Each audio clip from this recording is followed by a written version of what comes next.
It is the eve of earnings season. The report card on corporate America's health comes at an interesting time. Stocks are at or near record levels, and investors are looking for evidence that the high prices are justified by profits. That's a big request.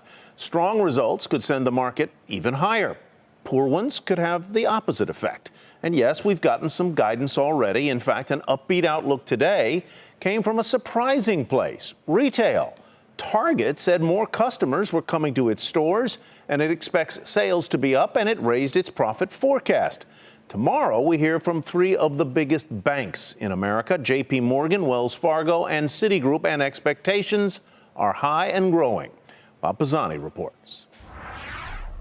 Stocks are holding up well because earnings have been improving since the earnings recession ended last year. We're expecting 7% growth in earnings for the second quarter right now, and revenue growth has returned, expected to be up almost 5% this quarter.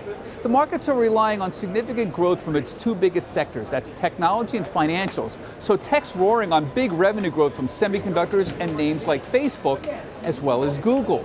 The biggest banks are expecting to report good numbers because trading profits for the stocks and bonds have improved. And while long-term rates are not up much, shorter-term rates have moved up in the second quarter, and that will also be a positive for the sector. We're also expecting modest loan growth as well. Oil stocks are expecting a big boost because profits fell apart in the second quarter of last year. But with no rally in oil, earnings estimates have actually been coming down for all the big oil companies. That's why oil stocks keep declining.